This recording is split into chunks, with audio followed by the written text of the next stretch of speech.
direct from the web, it's Billy Masters Live. And now, please welcome your host, Billy Masters. With that, another week.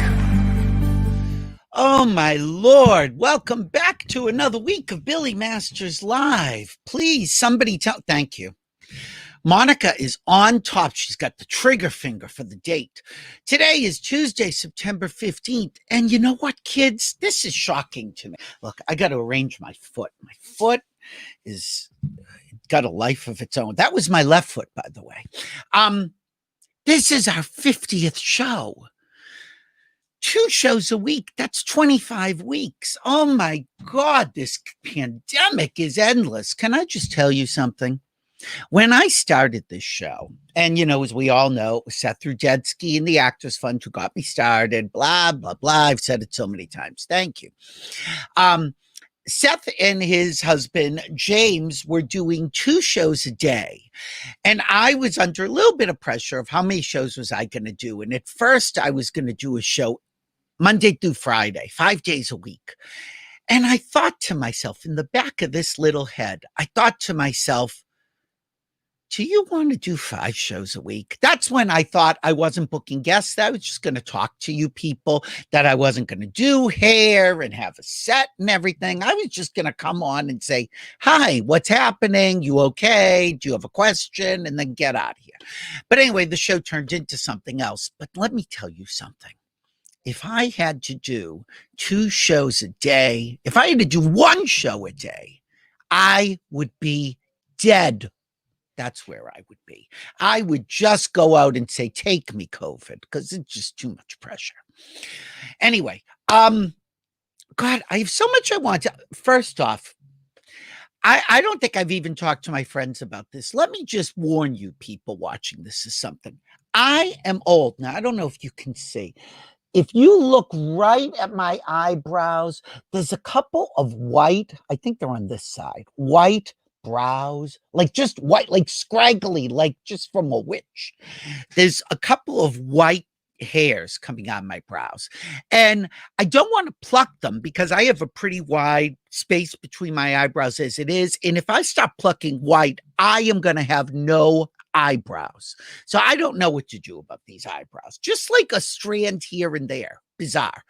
But it's because when I grow a beard, as if I'm growing a beard, but when I don't shave, it's very salt and pepper with Spinderella. And so I think it's facial hair for me is white. But if you see, look at the back of the head. That is my hair color. It is just this. It's what they call ash. You know, Emil Riley over at Hair at Riley's on Sunset Boulevard, which has been defunct for 15 years. He used to say, little Billy, people would pay a lot of money for that ash. That's really, I should have taken up the money when I could have. Okay, but what I was going to tell you that my friends don't know, at any time during this show, a tooth could fall out of my mouth right on the air. I have a tooth here that is so loose that it's about to fall out. One here that is cracked. I don't know. I've got teeth falling out of my head. That's how old I am. I have friends that talk to me and say, oh, I'm depressed. I'm stuck at home. I don't know what to do. I've got teeth falling out of my head and I'm cheery. This is cheery. You know what? One of my best friends, first off, The View is back. So I at least can start the morning watching The View, which makes me very happy. But yesterday, a friend of mine texted me and said, did Megan just come from a gay dance party? Okay. Meghan McCain had on this blue eyeshadow, and it wasn't just shadow like on the upper eye. The lower lid. So I'm going to show you a picture. There's Meg, and I think she looks really pretty, actually. It's sort of like, actually, it's not blue. I guess it's sort of like lilac, I think we would call that. But now, if you can see, there's a little bit on her under eyes, and then there. Is she auditioning for a touring company of Mamma Mia? What is that? Like, you never saw Barbara Walters talking to Menachem Begin with this eyeshadow. She may be a little crazy, but she's really pregnant. But doesn't she look beautiful? I think she's a very pretty girl. She does have gay friends. Clay Aiken's one of her best friends. He probably lent her that eyeshadow. So everyone was talking about this weekend, this Patti LaBelle Gladys Knight concert. Oh my God, it was so fabulous on Versus TV. It was so fabulous. And I'm watching, it was like 2.5 hours. Patti really didn't do as much singing as Gladys. Gladys sang every single song. Patti was like humming along. But you just kept looking at the scroll of the people who were watching, and it was all people I know. And I wrote down some of the names: Bob the drag queen, Bianca Del Rio, Andy Cohen, Jill Scott, Niecy Nash, Missy Elliott, Holly Robinson Pete, Tanisha Arnold, Detox, Jennifer Hudson. It was like everybody who has ever appeared at LA Gay Pride was there. So it made me think, I have met Patti LaBelle several. I've actually met last night as well, but I don't have a good story about it. I did make her sing. She had a song, an old song, Gladys Knight, which was called Window Raisin Granny. Window Raisin Granny. I made her sing it once. She also had a song, Daddy Could Swear I Do Declare Y'all. That's the kind of song she sang. But Patti LaBelle, so there was a time in Boston where if you came to Boston to perform, particularly in the summer, you did the circuit. There was the North Shore Music Theater, there was Boston, there was the South Shore Music Theater, and then there was the Cape Cod Melody Tent. And so if you showed up in Boston, you played all of the tents. And so Patti LaBelle used to have this portion of her show where, I think she still does it, where she would sing Lady Marmalade and she would pull 2 or 3 people out of the audience to sing with her and dance and whatever. So I had been to her show at the North Shore Music Theater with my friend Freddie in Beverly, Mass. And she did this. And of course, I was in the middle of the row. And by the time I got up, I couldn't get to the stage. And I was all upset. So 2 nights later, we went to see her at the Cape Cod Melody Tent. And I'm in position. I am ready. And all of a sudden, Patti LaBelle says, "Hi, does anybody want to..." Well, where the hell did you come from? And I was on stage with Patti LaBelle before she even asked for people. And then I did, the gitchy, ya, da, da. And I wanted to take a photo with her, but I'm old. I've told you, teeth have fallen out of my head. So they didn't have cell phones. They barely had, color photos in this time. So I didn't have a picture. And I was so upset because I didn't have a friend nearby with the camera. And so she let me stay on the stage and sit at her feet while she sang. Okay, whatever. Cut forward 10 years later. And I am going to see Patti LaBelle. And I am on the aisle. And someone told me Patti was going to make her entrance from the back of the auditorium. So I said, this is my chance to get a picture. Patti's walking down the aisle, gets to me.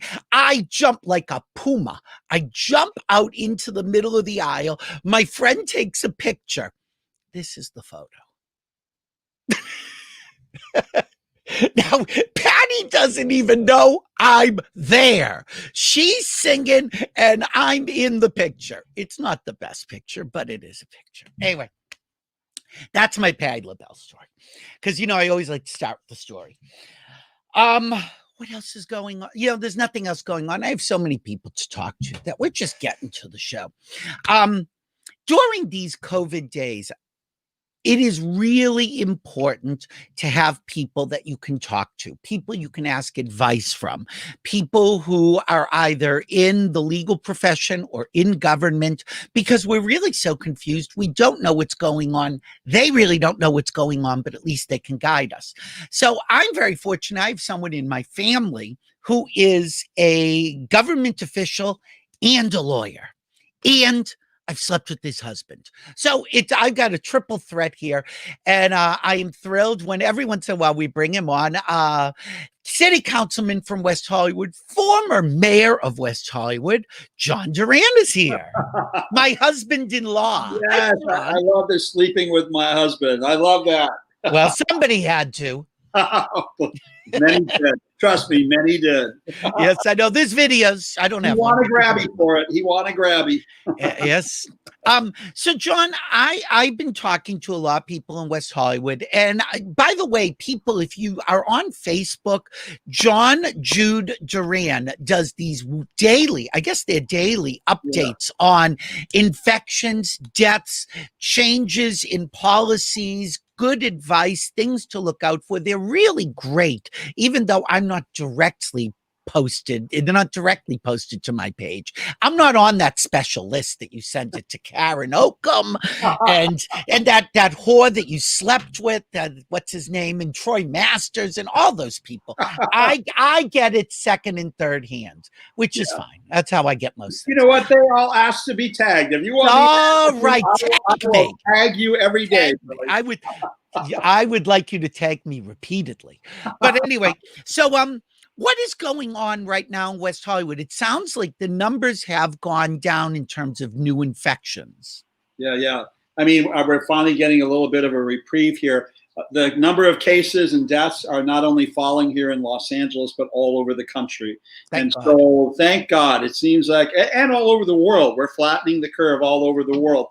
The problem, as Dr. Fauci has explained it, is that fall and winter are around the corner. And when the weather gets cold, people tend to stay indoors. And when flu season starts. Flu season starts, but it's also going to be possibly the start of coronavirus, the next phase of coronavirus. So even though the weather's getting cold and people are having to stay indoors, we still need to keep masking up, washing hands, staying 6 feet apart, trying to keep away from each other. There's hope of getting a vaccine in 2021, you know? We just all got to stay alive for the vaccine. So everybody do your best. It's not forever, right? None of us like masking up. I don't like masking up. None of us like the staying apart or not going to our gym or our favorite restaurants or our favorite nightclubs. It's not forever, guys, just for now. Or having sex. Now, what about having sex? I hate to really get so crass, but I haven't had sex in months. I don't believe that. Well, there was that one time in P. Okay. Well, who are you talking to? I don't believe that. I'm sorry. I know. Okay. Hyperbole. It's hyperbole. I don't believe it. Yeah, exactly. All right. And it was only one time, but there were a group. So, but happily, I'm okay. So, as long as everybody in the group was masked up, I don't care. Right. Well, I wasn't using my mouth, so I had a mask on. But anyway, so what is, I've been reading a lot of guidelines about sex, and I think it was New York City that was basically promoting glory holes, which I thought was very interesting. They said, using barriers between you. Sounds like a hole to me. What should people do when it comes to sex? And what about new partners? Can you trust people? I think, one of the things about being part of the LGBT community, we're not afraid to talk about sex openly. And no, we are not. I'm not afraid of talking about it because during HIV and AIDS, we had to come up with safer sex practices to protect ourselves, namely condoms. And that was because we knew that bodily fluids transmitted HIV. Right. This time around, it's respiratory droplets. Airborne. Right? It's coming out of the nose or the mouth of me and entering into the nose, mouth, or eyes of the other.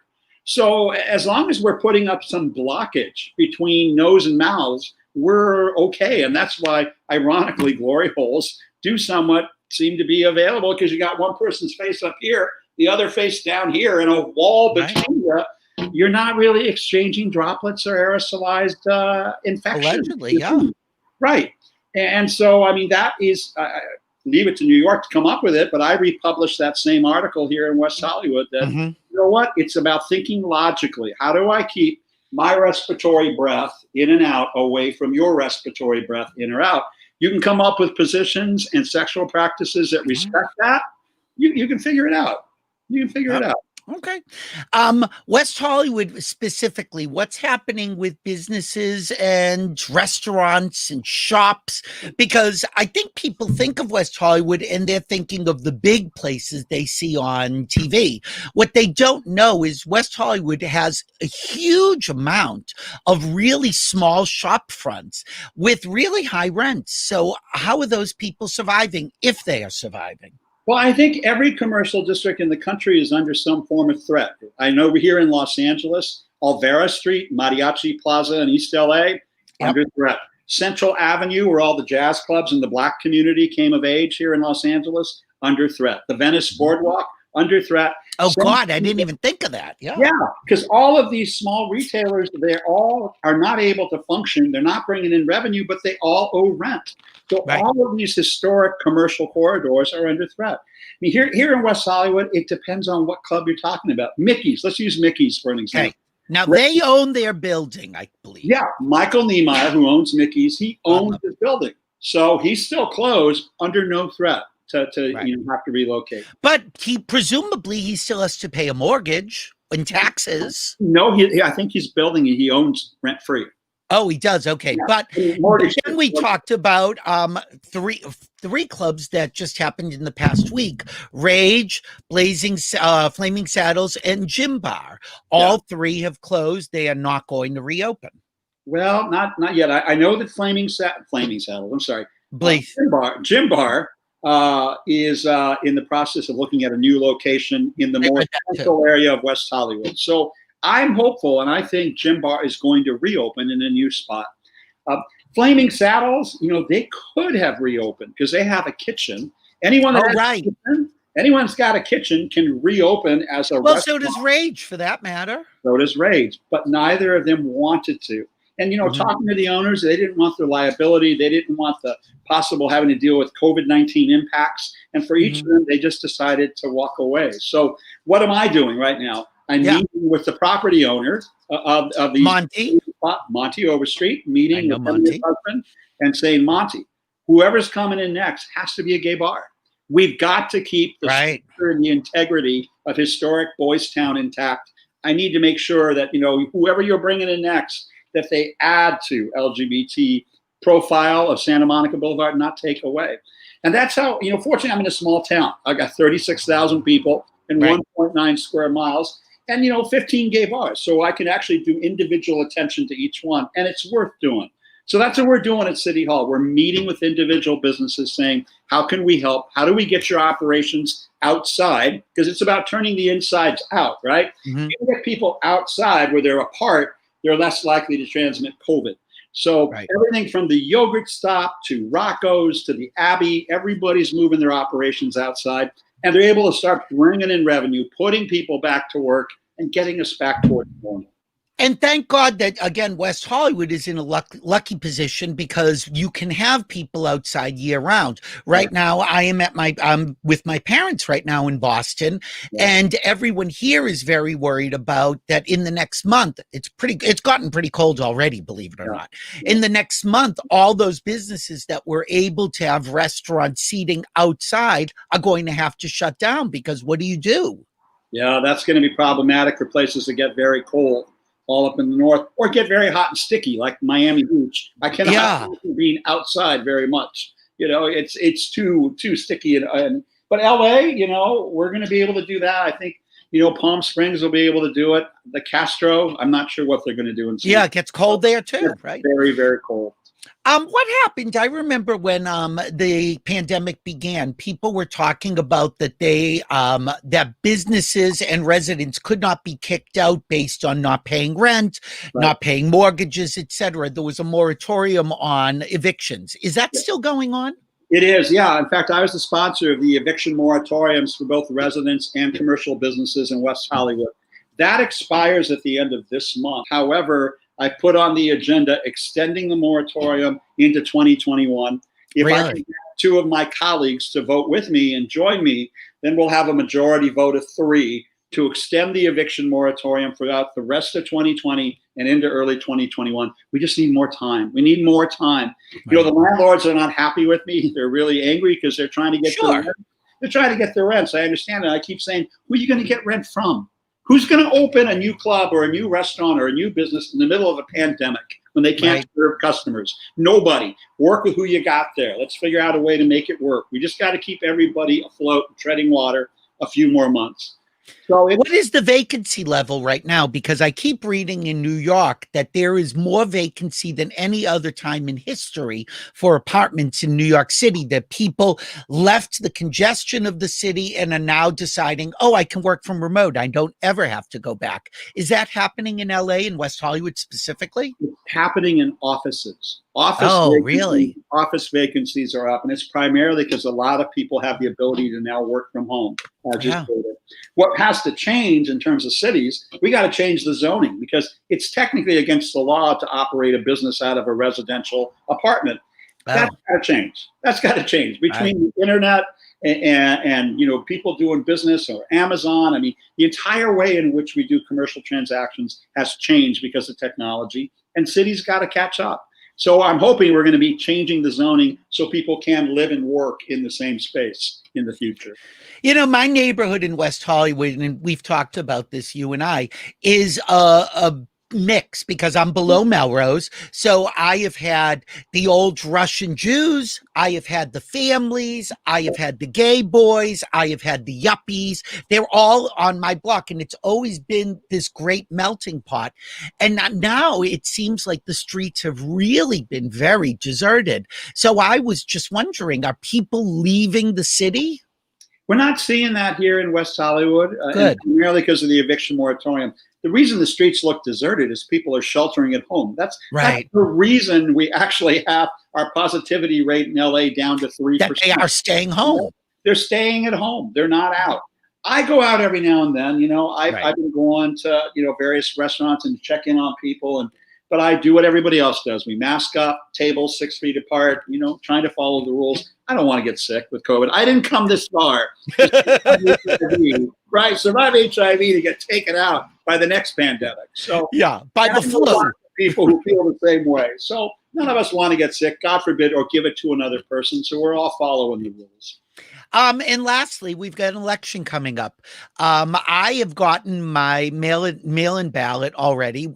West Hollywood has been very proactive about getting those out, letting people know what they can do to vote. But getting outside of West Hollywood, what can people do? How safe is it going to be to vote? You know what? People need to vote by mail this time around rather than in place, because the lines at polling places are going to be so long. And we are in the middle of a pandemic. Just vote at home. Vote at home this time around. Vote by mail. Vote early. Vote early. Yep. Trump administration is screwing around with the Postal Service to try to get people's votes not to count. Vote 3 weeks in advance. Cast your vote. Put it in the mail. Stamp it. You're done. You don't have to worry about it. Somebody just asked, do you, in your reports, do you report the number of recoveries? No, because I don't have all the data. I have not seen that anywhere. Yeah, if you want to get into that level of the weeds, go to the Los Angeles County Department of Public Health website, because they'll show you how many tests they've conducted and what the positivity rate is. So, if 3% are coming back positive, then we know 97% of the tests are coming back negative, right? Presumably. Not everybody gets hospitalized if you get COVID. In fact, there's more and more push now for home health care. People will recover better sitting at home in bed, isolating, than being in a hospital room. And there's no reason to go to a hospital anymore. Not with COVID. It's only if you get really sick and you're having trouble breathing that they have to think about, intubators and ventilators. And God forbid getting on those, because if you get on those, you don't always come back.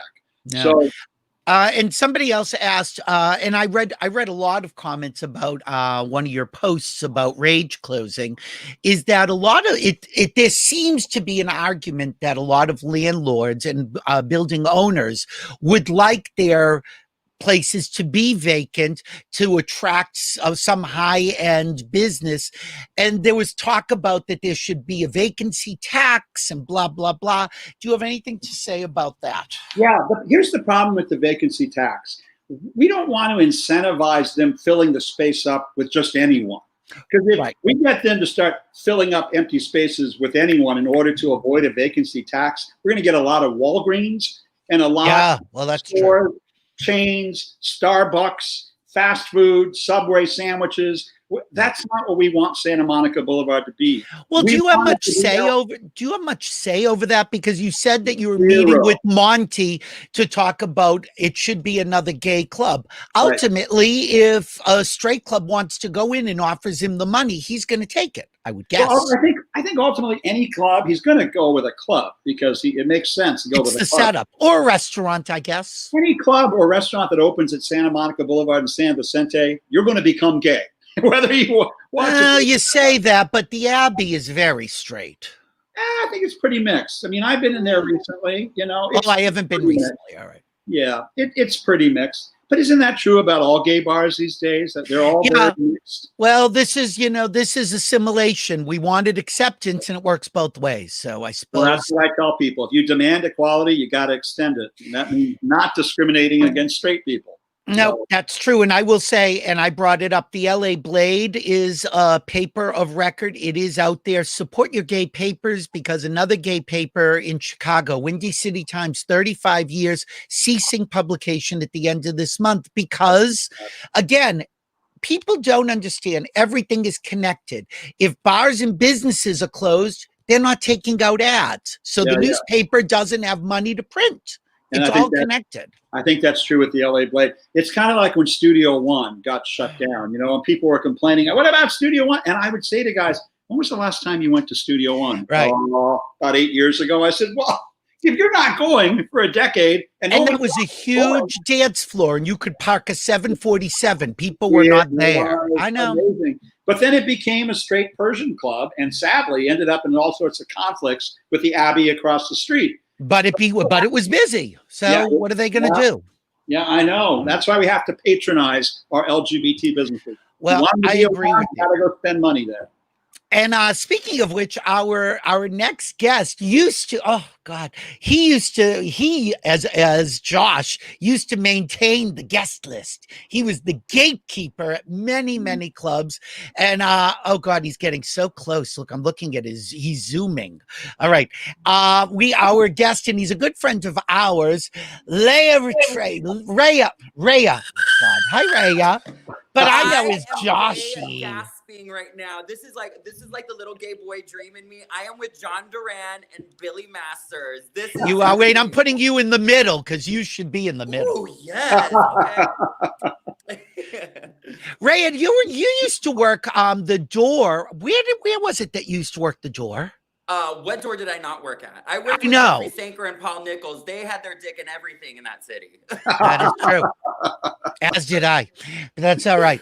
But I just remember you, again, somebody sent me some pictures from Tiger Heat, and they said Josh was the really hot club kid that everyone wanted to fuck. Is that true? Well, why didn't they fuck me? That's what I'm wondering. John, what are your memories of our dear Rhea? Working the door and praying I could get past the door. I remember that too. Don't try it, John. You knew before you hit the door that rope was lifted. Don't try it. Well, John and I used to go in the rear entrance many places. Okay. Really, Billy? You're going to go there? Really. Literally. I have such a crush on Rhea's roommate. Oh my God, he drives Who's your roommate? Oh yes, Stephen Taylor. Oh yeah, of course. Oh. Yeah, I mean, it was amazing living with him too, because like I would just be sitting there, and then he'd walk out in a G-string, and then just start shaving his legs with his electric razor. And I'm like, okay, queen, let me see all the body. I miss him. Anyway, John, I'm gonna have to say goodbye to you, but thank you for being on. We'll have you back in another couple of weeks. We'll see what's going on. Anytime you want, Billy. Good to see you, Rhea. Good to see you. I love you, John. And if I'm ever in trouble, I always tell everyone I got John Duran on speed dial. Speed dial, we all do. Thank you, John. All right, bye, Hi, bitch. How are ya? I am doing so well. I am so excited. Oh, to where be are here. you? John was asking me where you are. Because you're doing things in Vegas. You're doing things online. Yes, Where I are you? relocated to Las Vegas 2 months ago. I moved to Okay. Las Vegas. That's My what I agent thought. called me during the pandemic. I was freaking out, because I throw nightclubs in West Hollywood. Right. And my agent was like, hey, we have this residency starting in Vegas, Dragapalooza. And we're open. I'm like, well, you know what? I have no work in LA. I'm going to go to Vegas.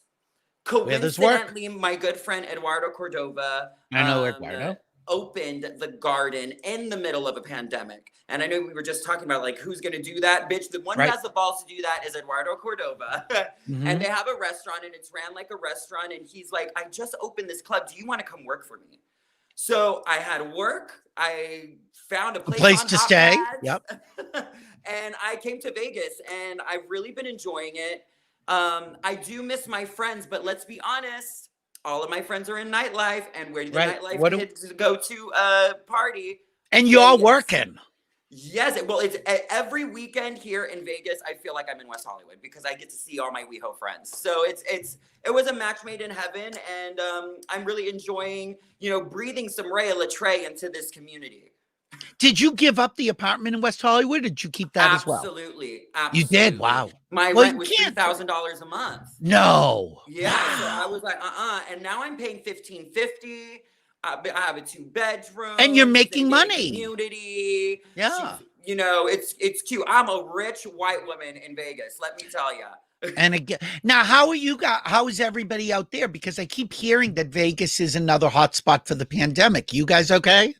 Well, we're doing great. I mean, to be honest, I don't do a lot other than, do my digital drag show at home and do my one DJ gig at the Garden on Sundays for Sunday. Yeah, because you were promoting it Sunday. Everything is very social distance. You have to have a table. You have to have a reservation. But I really do my best to turn it into a nightclub experience. Just think of it as like a bunch of VIP tables. How are the numbers? Are the numbers good? Are people coming out? Oh yeah, I mean, well, the Garden is the most glamorous place to go in gay Vegas. So like when the kids come there once, they're coming more and more and more. It's kind of like when they meet me. Right. And you're also online. I'm going to put up the thing. You're doing Quarantine Queen season 2. Season 2 with Ariana. How did that start? Yes. Well, and again, you've got a sponsor, which is unbelievable. I mean, it's just saving lives everywhere. That woman. And one of the smartest women, may I add, a very smart lady. Yes. And a great philanthropic heart. She would give her arm if she could. I know. She's just an angel on this earth. And one thing that she did is she breathed the life back into Quarantine Queen. Quarantine Queen drag show on Instagram is the first ever digital drag show of its kind. To have what made you girls think in of a it? produced show and a host and all of that. We premiered March 16th. So like the first week, right? We shut down on the 12th. Weekend, right. I was like, you are not telling me I can't perform. Right. It started as a joke, really. Like, I was on the phone with my sister, 6, and I was like, girl, I'm just going to get on my live, and I'm going to put my Venmo and see if somebody tips me. She was like, bitch, you are so stupid. I want a part of that.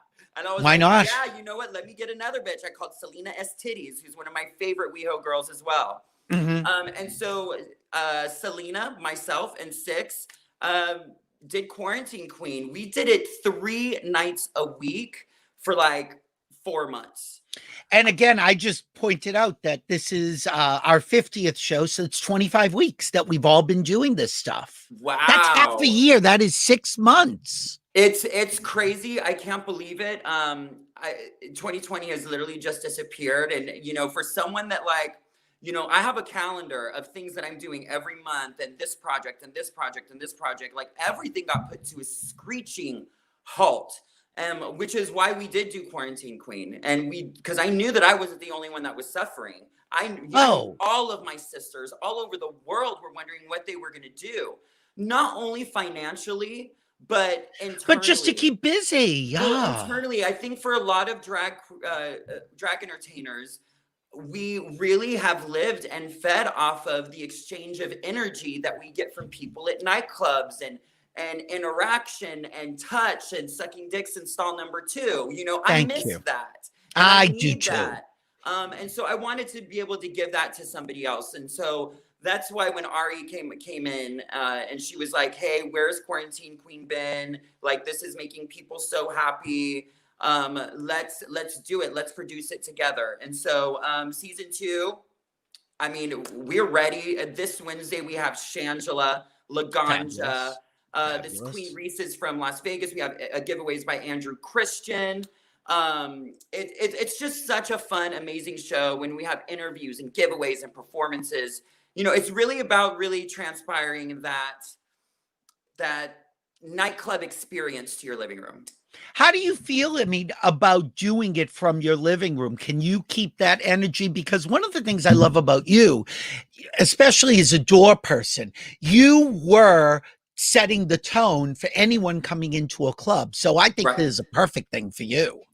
I mean, it's great. I was used to being at the club at like 8 p.m. when nothing was happening. So I'm used to like having to be like, you know, make it happen myself, you know, like maybe the DJ out of nothing. And I gotta fucking, you know, put that extra pizzazz into it to make people entertained.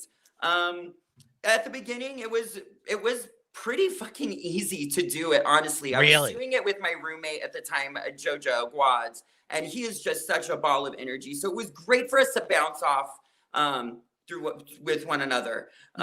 With that being said, season 2, I'm alone, right? So I was like, how am I going to carry this? So I'm going to, you know, include a lot of local Vegas and personalities and have a special co-host every week here with me. This next week, I have my niece, Gigi Gemini, Raja's granddaughter by way of Bianca. God. Wow. And so it's going to be a little bit of a family affair this week. Well, why not? How did you get started as Rhea? Because I remember you, I remember you playing and sort of being sort of gender fucking like whatever and playing. Oh, I've got pictures. Wait, I've got pictures. Hold on. No. So many pictures. Of us. First off, you and I have worked so many events together. First, can you remember this? Oh, white party. So we got so many white party pictures. You couldn't tell me anything in that dress. I remember. Oh, we had so much fun that weekend. Yes, Look at Manny. And Manny, yep. We had so much fun at the white party. And were you there because of Jeffrey or because of Phil? I don't remember. LaBelle. It was Phil LaBelle. Okay. When I first moved to LA, I worked at a PR firm and I was like, ooh, I just did American Idol and I heard of this magazine in Los Angeles and I was like, I wonder if they'll do a little spread on me. So I sent them like a little press release and be like, you know, boom, I moved here to LA after not making it all the way through on American Idol. Blah, blah, How far did you get? I got to the top 60. Okay. So it was cute. That's good. I was mad though. All right, but it was you had some screen time. Yeah. And so John Scalicky took my pictures. Good old John. And put me in the center spread in the in starring section. It ended up being an in magazine, right. Yep. Yeah, it ended up being the white party issue. So Jeffrey saw that. He goes, who is this center spread in the white party issue? We need this kid here. Yeah. Well, I mean, and you were everywhere. Bitch, but I didn't tell them how old I was. I had never. Yeah, were you 19? I was 19. Oh fuck. Sorry, Jeffrey. I know. But, it's all right. But I got a call from In Magazine saying Jeffrey Sinker wants you to come to White Party. I had never really been to a gay club before or a bar. Oh, really? Or anything. Wow. My first gay nightlife experience was White Party Palm Springs. Really? Yes. That is shocking to me. I was a baby. I didn't know anything. I just moved up here with my mom and my brother and sister. I was still figuring out who I was. Guess what my white party outfit was, though? Assless chaps. Okay, a little. Yeah, that's cliche too. But I did like a navy boy. Oh, okay. I can see that. Oh my God, I wish I could find a picture. It was hilarious. Anyway, that led to me working in nightlife. Phil asked if I wanted a position to intern at his firm instead. And I was like, oh my God, gay people, and like gay people that are actually doing things. And you know, they just inspired me so much. You know, men like David Cooley, Jeffrey Sanker, you know, John Duran, Phil LaBelle. Phil LaBelle, they are like my founding fathers. Like I worshipped them. I looked up to them so much, and I still do to this day. In fact, I just had dinner with Jeffrey like 3 weeks ago, which was amazing. But these men really taught me what it was like to have work ethic, how to be a good person, and how to get your point across, and most importantly, how to have a good time doing it. So That's true. And also how to give back. Yes, 100%, 100. Now, wait, somebody just sent me all sorts of pictures. Now, I don't know which of these are going to be you. Oh my God. Now I'm showing pictures that I don't know. What is this? Who's that? Oh my girl. God. I will kill you, Billy. What are you doing? Look, I'm just telling you, people are sending me pictures. Wait, this. She was. Okay, now what's this? Oh, that's me going off. That was on the center go-go box at Tiger Heat at this arena. Oh, an arena. And then is this you too? Oh, that sure was. That sure looks like your ass. All right. Look at I had braids. I know, please. I remember that. But I mean, when I see this picture, I'm like, that's my Joshy. Oh God. Remember how young and no, and again, how old are you here? Is this 20, 21? I was 20 because I was still going to Tiger Heat. Okay. All right. And I remember the feeling that night of being on that go-go box. I was definitely 20 years old. But see, everybody, again, I say were like you're 150 years old now, but you were one of the beautiful boys. Like everybody loved you.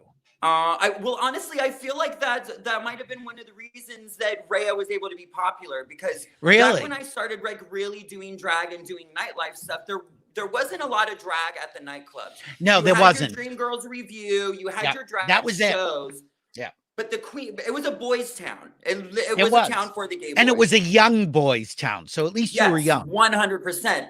So when I, as Josh, started like doing drag as Rhea, they're like, ooh, bitch, did you see Josh in drag? He's going to be in drag tonight. You guys, we got to come and see Josh. And that's like really how Rhea, that's what Jeffrey and Paul saw in me as a promoter, is that they knew that like people were going to come out and see me.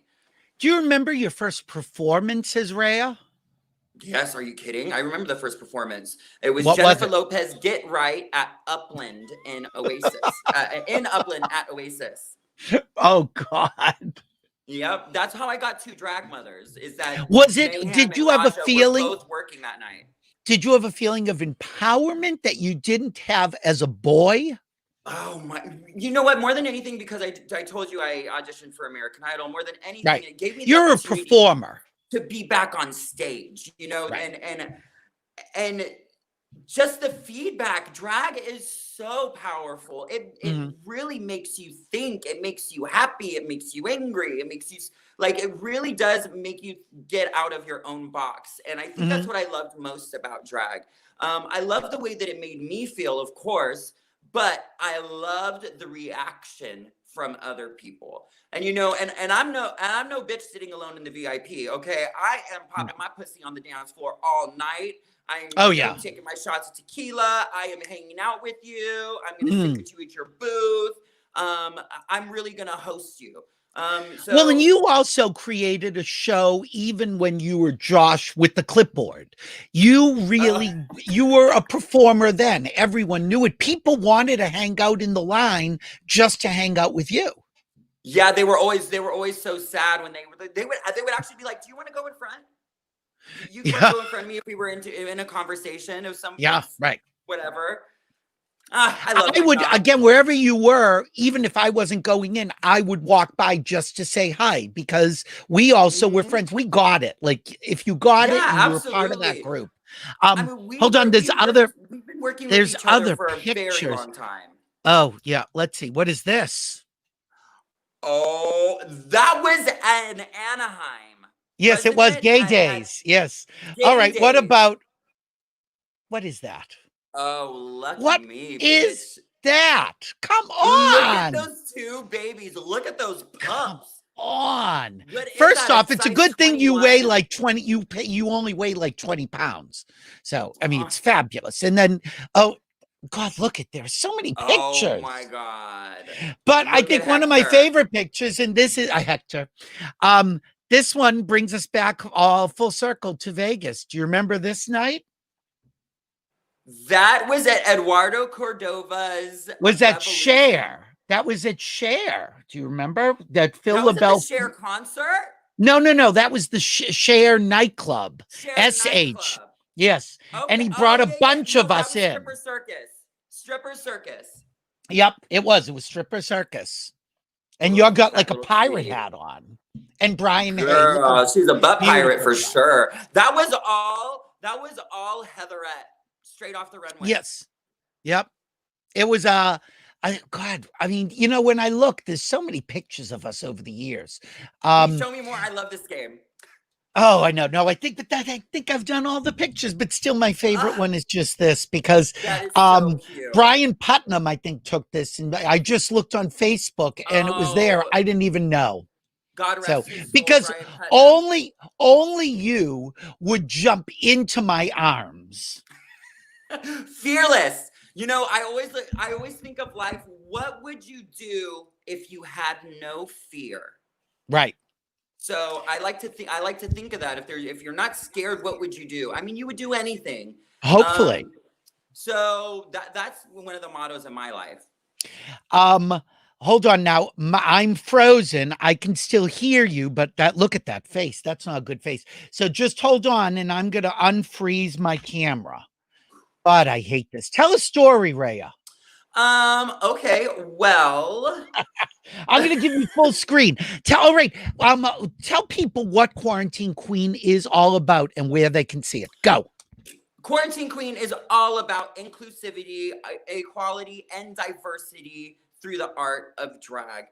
We want to represent every color of the rainbow. So, you know, before it was mostly just drag queens, but now we are doing all kinds of things all over the spectrum. So I'm going to call out to you guys right now. If you are an LGBTQ or ally artist, come and send me a DM. Let me know what you would want to do on Quarantine Queen. Like I said, we want to represent every color on the rainbow. You know, if you're trans, non-binary, if you're a drag king, queen, anything in between, please hit me up because this show is for you. Love it. Love it. Sounds perfect. Okay, I'm back. What do you want to do? Because you are one of the most ambitious people I know. I mean, the sky's the limit for you. It's just a question of where do you want to go?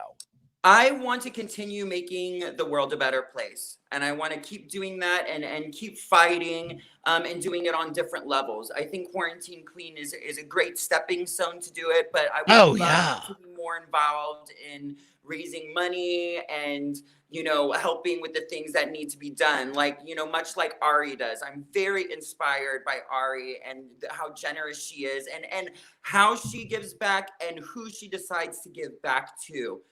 So I'm writing down a lot of notes. I'm taking them, and you know, I just want to make a difference in this world, and I'm going to do it through the art of drag. But what about as a performer? Where would you like to be? Well, I am exactly where I want to be. I want to be seen. I'm exactly where I want to be with my voice. But, you know, I am someone who likes to do a lot of projects. I'm working on my album right now. It comes out. Do you want to do more acting, for instance? Yes, I am an actress. I know you are, bitch. Okay, give me an emotion and I'll give you the actress. Fear. Okay. You almost lost the wig. I was almost afraid. Yeah, that was authentic. That was authentic fear. All right. Orgasmic.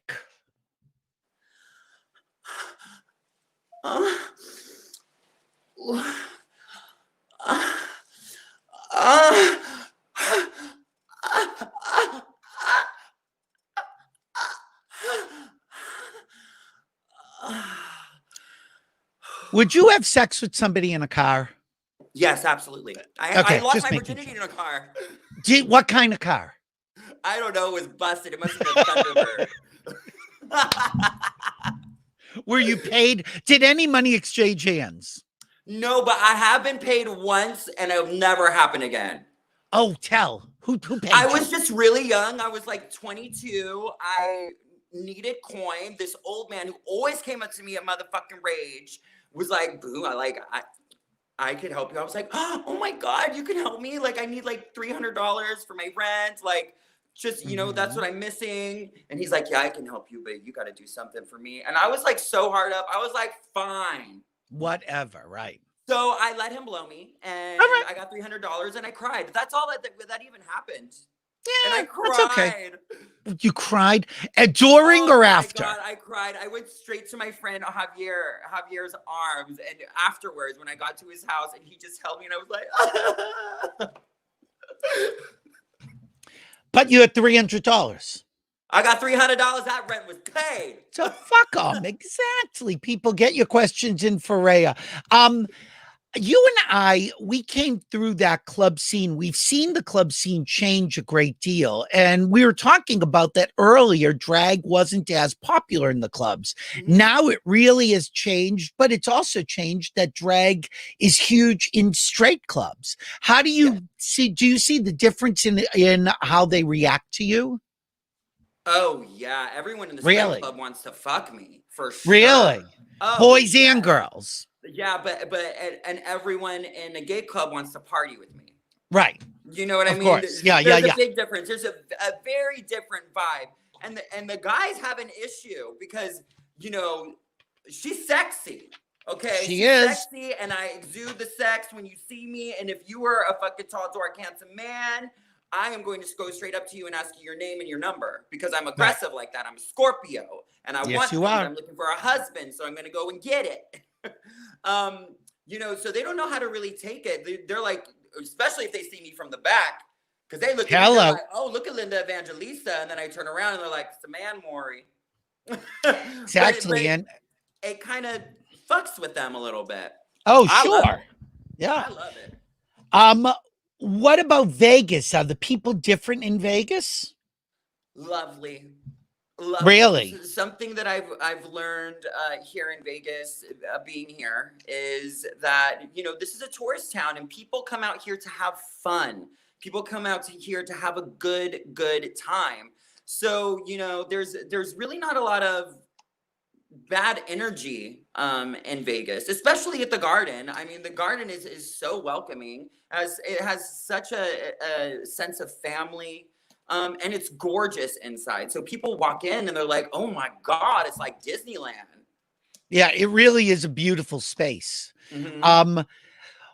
When the pandemic ends, I would think that you've already set the groundwork that you're going to be crazy busy. Absolutely. I'm going to have a world tour. The first thing I'm going to do is do a world tour. I'm coming out with my album October 28th called Buck Bonky. Oh, great. Which is a synonym for a naked party or an orgy. It derives from the South. So like, instead of, the Southern boys, they like to get buck wild. Well, they like to have buck bonkies. Yes, I know, girl. And the album is featuring so many amazing people and friends and family of mine that I've made over the years. Brandon Wild is on a track. My daughter, I know Brandon Rhea Litré, who's a new drag queen hitting the scene in LA. If you're in LA, watch out for my daughter. She is everything. Mm-hmm. My son Sam Garfield features on it. He's also the producer on the whole EP. Oh, right. And Alaska Thunderfuck just sent in her fucking rap on one of my songs. Six and I did a parody of Salt and Peppa's Push It. So I'm really excited. I'm gonna do a video for everything. I'm gonna knock this out of the ballpark for everyone. All of my friends and everyone that's been following me for so long. This is the first time I've done an EP on this level. So sure. I'm really gonna do what it takes to make you guys proud, because I know you've all been waiting. You know, we've talked to a lot of the girls who have come out of RuPaul about the terms that people use and what they prefer to be called. Mhm. I know you. I know that you're not sitting around the house putting on heels to dust. That's No. not you. No. So again, do you look at yourself as a performer who puts on drag to perform? Is that how you express your performance side, or is Well, it no, part I'm of who I'm very you are? trans. I'm a Yeah. transformer. And I identify with my female energy as much as my male energy. I Mhm. feel like drag really helps me kind of connect with that. So So it's I am not on I something am you on the spectrum so of you don't do it just to perform. It is still part of your oh life. no, I'll put it on for sex too. I live. Oh, It's a whole girl. different experience. Me having sex versus Josh having sex is like it's very different, and I'm so glad that I could live life on the gender divide so And that can I I can just say, experience these things. you and I were talking on Facebook over the weekend, and I had made a comment saying, you were 19, I never touched you. And somebody said, I remember seeing the two of you kissing. We may have made out once, but that Oh, was like as far as it did. absolutely. I'm sure we did. Absolutely. Because again, you were, at the time you were so edgy, and I think you were so weird for West Hollywood because nobody had seen anything like you before. You were Mhm. so boy and yet so girl. Do you know what I mean? Yeah, well, one Like of the things Willem. was that I didn't Willem wear is another wigs. one. I didn't Willem wear is another wigs one I back put in then. there. Oh, did you? I didn't know, Oh, you did. and I used that as a crutch because I didn't want to be pigeonholed as a like drag queen because of the way that drag queens were perceived in West Hollywood at the time. Yeah. I didn't want to be perceived as that. I wanted to be more real. So Right. I teased my normal hair. I grew it out and I would do her over to the side. Right. And you would do And makeup. You had the most beautiful makeup, even as a boy, as Josh. oh You my had God, you were great too makeup. kind. Looking back at those pictures, there was no beauty to be found. Oh, it was But I pretty. found a blending brush since then. You also have great bones. I mean, we've talked about this. You cannot fuck with bone structure. And you haven't even fucked with my femur yet. No, I haven't touched every part of you. I would, though. Now I want to have sex with Rhea, too. Oh my God, it's a show. It's a show. Well, I didn't know. We got to be high on ecstasy. As if that would be a problem. Absolutely not. What about White Party now? Have you gone back to recent White Parties? Oh my God, absolutely. I love White Party. It's a big part of who I am. Is it really still? Oh, absolutely. It's helped mold me. I love it as a nightclub promoter. I get so much inspiration. The fact that, 10, 20, 30,000 gay men go to a city for an event that is just about showcasing love and for you to feel normal and for you to feel wanted and to not be scared to love who you love. And feel that was free. The basis of White Party. The basis of White Party was being able to go with your friends for a weekend and be gay.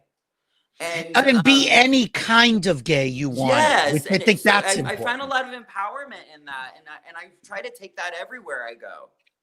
Yeah, and I really think that one of the things that you do is you bring that to whatever event you are at. Mm-hmm. Absolutely. And now, how did you get into DJing? There's not one job in a club that I cannot do. When true. Eduardo offered me a job in Vegas, he was like, I was like, bitch, I can host, I can perform, I can bartend, I can serve, I can DJ, and bitch, I'll be security if you want. Which does happen from time to time. Oh, I know. I am security. If I see some shit go down, I am grabbing you by the back of your neck and I'm throwing you out the front door. Did you ever have bad experiences working the door? Because I remember that, again, you were really the first person anybody saw, whether they were drunk or straight or difficult. Not really. I feel like Did people fuck with you? Out. What's that? Did people ever fuck with you? Well, yeah, I'm sure, but I'm very Jinx Monsoon, water off a duck's back. Bye. Right. You can't be If bothered. you're gonna come up to me with any kind of attitude, and if you feel like your ego is so big that you want to talk down to me, go try the next bitch. You're not Because coming I can in. throw it back to you way harder than you can throw it to me. Right. But one thing that I do is I always lead with love first. So I'm Right. going to give you that moment to let me know what your energy exchange is going to be. Was there any club that you wanted to work at that they just said no? No, Really? no. So every place in West Hollywood, once you started, it's like you could have done anything. So in a way, Well, Vegas. I probably, honestly, anything. I mean, this Yeah. is one thing about me. I think that anyone can get a gig once. Right. But are you the bitch that's going to be asked back? Are you the bitch that's going to do your job? Are you going to make a good enough impression to make them want you back? And that's how you build a career. There's one thing that Phil LaBelle taught me, and he said that your reputation is all you have. So never take on more than you can handle. Don't bite off more than you can chew. It's okay to say no to things if you feel like you can't give it your 100. So I take that everywhere with me. If I get a gig once, I am going to make it a point for you to be like, bitch, I can't wait to have you back again. Right. Well, I think in a way, this move came at a good time for you because I think you'd really done everything you could do in West Hollywood and LA. It was definitely a reset button, and it's you know, you have to really start work from the ground up, and that's something that I love to do. I love that struggle. I like that fight. You know, a lot of people ask me why I don't do Quarantine Queen drag show on my Instagram because I'm verified and I have like 95,000 followers and all that. Right. I was like, I really believe in this brand, and I really And think that build it it from scratch. huge. And Yeah. I would like for the people that like Quarantine Queen drag show to get together on that account and really, you know, make a family out of it. I really believe in branding, and I'm not scared of it either. So, you know, bring it on. And now when the quarantine is over, does it continue to be Quarantine Queen? Absolutely. We'll be performing in our bedrooms just as if, you know what, I have ideas like I'm going to make it seem even more crazier when everything's lifted. I'm going to have like a gas mask, and I'm like, That you're still going to be like, trapped in the take it house. to the next level. Right now it's too soon. But when this is over, we can poke fun at it. Well, it's like after World War II that even after the war was over, you'd find those Japanese soldiers who still thought the war was going on. That can be you. Absolutely. You could be in a foxhole. Oh my God, I can't wait. Have you? That was my name in prison. Have you performed in like different cities around the country? Because I don't even know this. I don't remember. I mean, I've performed everywhere. I've toured every major city in Australia, every major city in Canada, Mexico, the UK. I've even done Dubai. Oh wow, I didn't know that. Oh yeah, that was a whole experience. If you look up Rhea Litré Dubai on Queerty, you'll get like the whole story. Oh my God, it's probably more time than we have. But that's all right. Definite experience. Got to check that off my bucket list. I'm looking to revisit all the places that I've been. Weren't you engaged at one point? I was engaged. I remember this. Visa. I lived in a little village outside of Manchester, England called Todmorden. I remember, you know, I'm sitting back and I remember you pulling me aside. I want to say like at Avalon or someplace. Mm-hmm. And you said to me that you were moving. I said, what? He's like, oh no, I'm getting married. It just flashed into my head. And I think we were both high as kites, but I do remember you telling me this. I mean, you I'm have lived passionate. So I love really hard. I'm an emotional person. And when I found out that this man that I loved, he had to go back to England because of his visa, I was like, absolutely not. And I uprooted my whole life, and I had it going on in WeHo. I was working with Phil LaBelle. Yes, I was at Pure Lounge 3 nights a week. I was at Foo Bar on Mondays. I was killing it. So when I decided to get up and go to England, it was like everyone was like, really, bitch? You're like murdering it right now. And they're like, well, what are you going to do there? I was like, bitch, I'm going to be a housewife. And how long were you gone? No, you'll be back. How long were you gone? 9 months. Wow. Yeah. And when you came back, was it hard to reclaim your space? Hell no. Because nobody do it like me. you know, I had bitches that I hired holding it down for me. So Right. like Aluja, I brought her to Stripper Circus. I brought Misty Violet, so they became Oh, Paul's sure. girls. Right. And they kind of held down the fort. And when I got back, I hit up Phil LaBelle. Phil LaBelle gave me my job back right away. Paul Nichols was like, bitch, when you want to start tomorrow? Right. It was very easy to get back into West Hollywood. I feel like they missed me. They missed the energy. I feel like that's the thing. Even though it just hit me when we were talking that this happened, I never remember not seeing you there. So you still had a presence. We have comments. Hold on. Who's sending comments? Ooh, let's see. And I'm going to turn on another ring light. Hold on. Yeah, right. Turn on. She's got ring lights coming and going. You know, she's like half my age and she's worried about lighting. I got teeth about falling. My phone is dying. Oh, all right. Okay. Well, we're wrapping up. Don't worry, girl. Okay. So Tiffany Alexander says, hi, Rhea.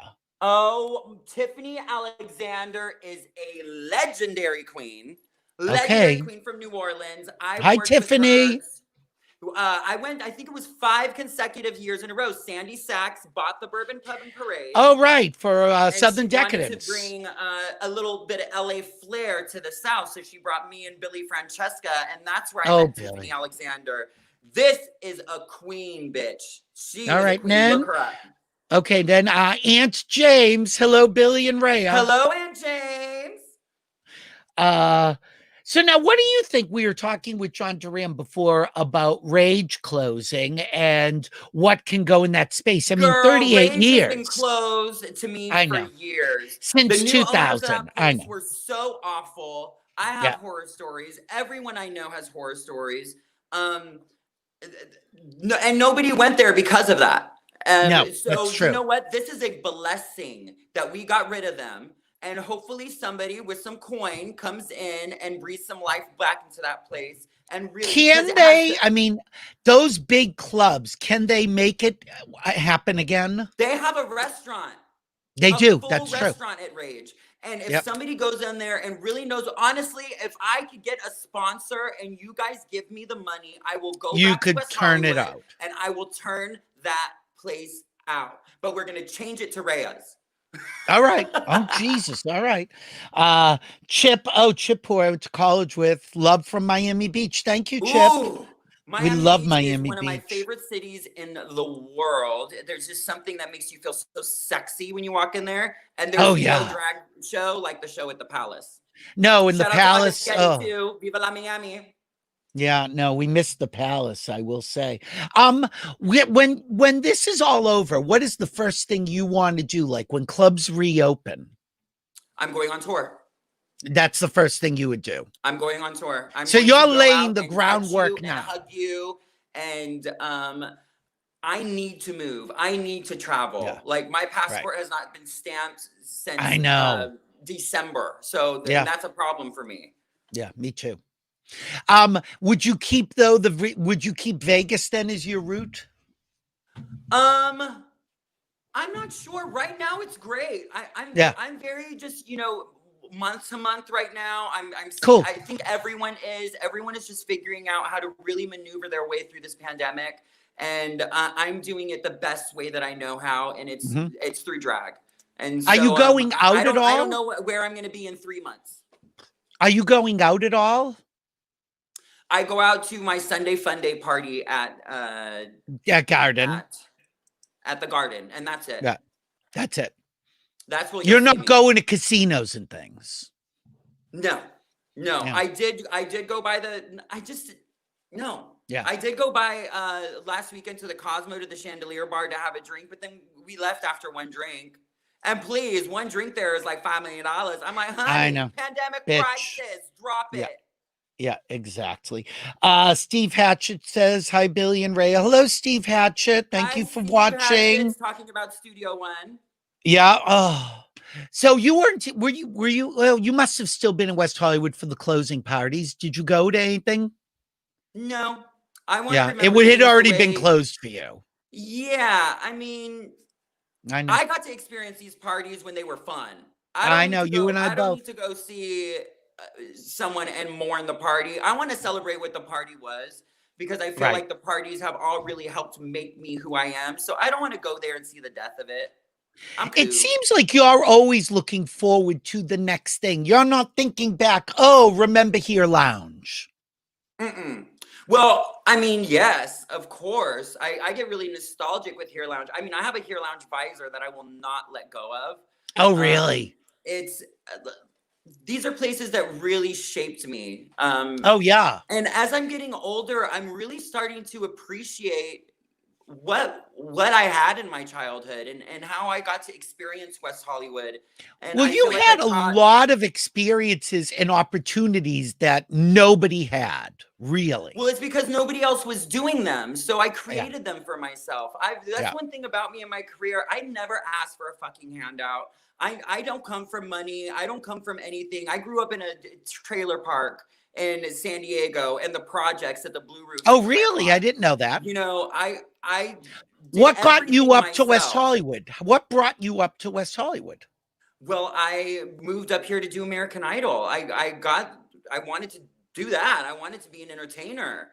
Mhm. And, you know, through me coming out at 18, I was like, oh, I'm gay. And then seeing West Hollywood and seeing all this love and acceptance, and my just really right there, I was Yeah. like, I've got to be a part of that. I've got, like, this is making me feel so amazing. I finally felt some kind of a self-love, and I wanted to be able to give that back to everyone else.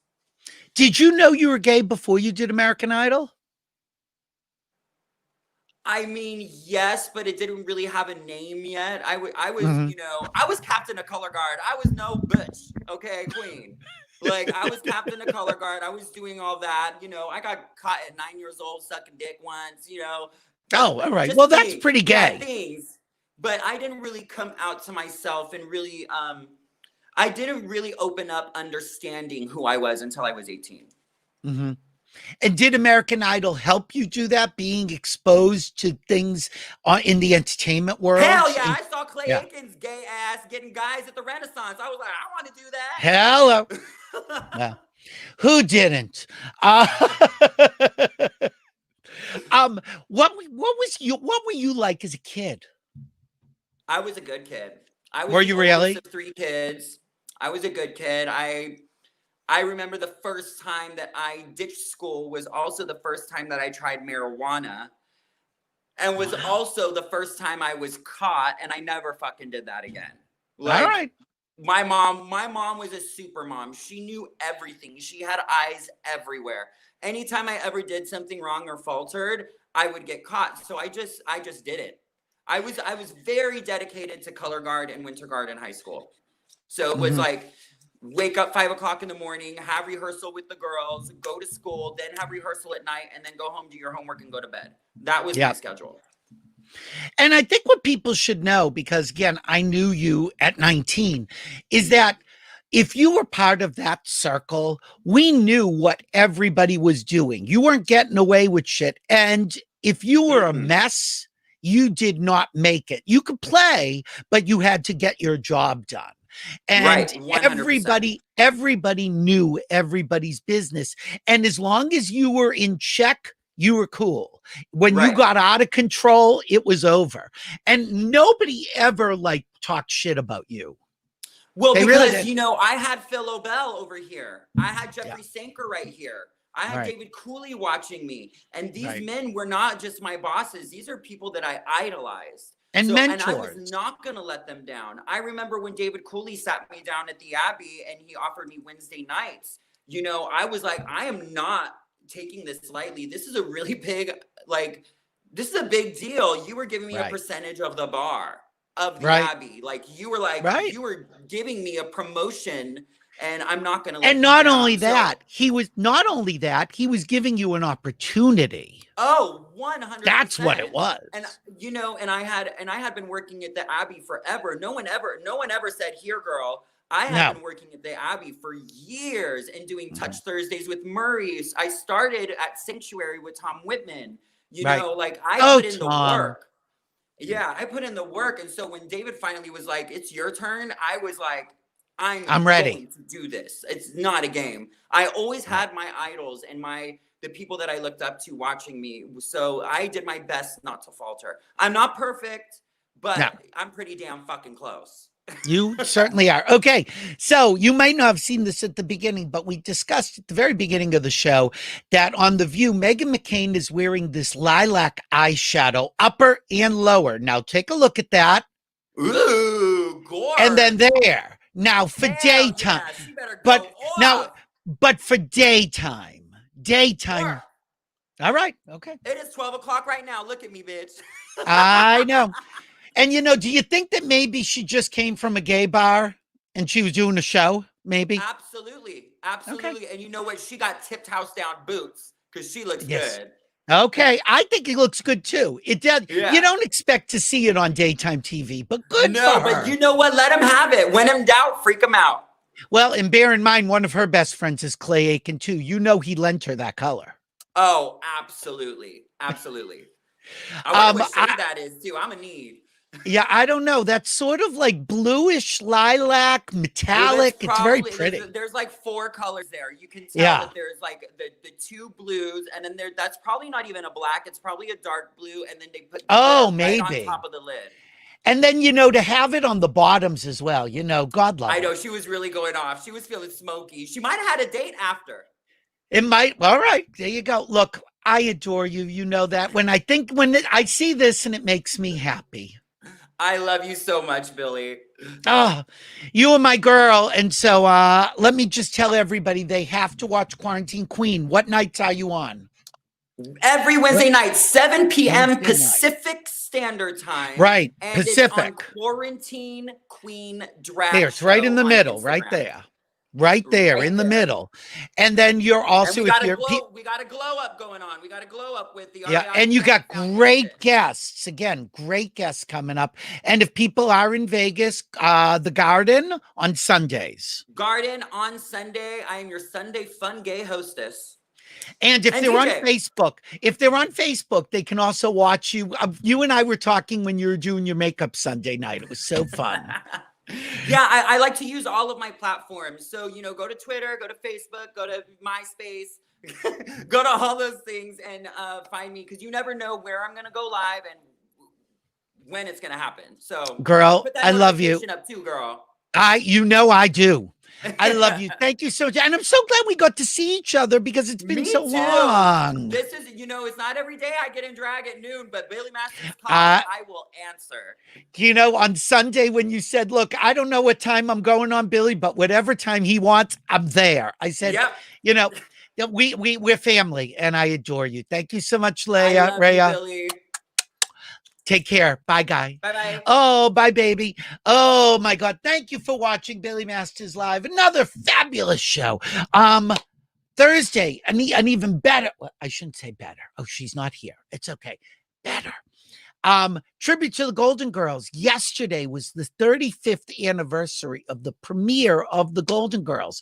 We will have Jim Colucci, who wrote Golden Girls Forever. We have Stan Zimmerman, who wrote for the first season of Golden Girls. You know that episode that they redid last week with black actresses, the flu attack? That was Stan Zimmerman's show. We will have on Rue McClanahan's sister, Melinda. We will have on Frank DeCaro. Jim Colucci's husband will be here, although he doesn't think he's going to be here, but he's going to be here.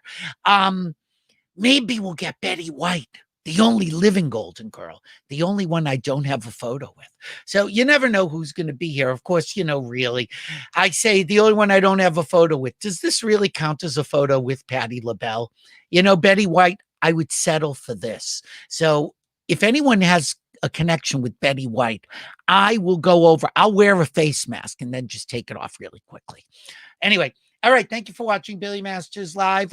Be sure to check out all of our shows. YouTube channel, Billy Masters TV, or just go to billymasters.com/TV and you can find all of our shows there. Thank you for watching. We've had a lot of fun, and this has been Billy Masters Live. And don't forget, if we're here, we're live. And the teeth haven't fallen out of my head. So God willing, another day. Bye, guys.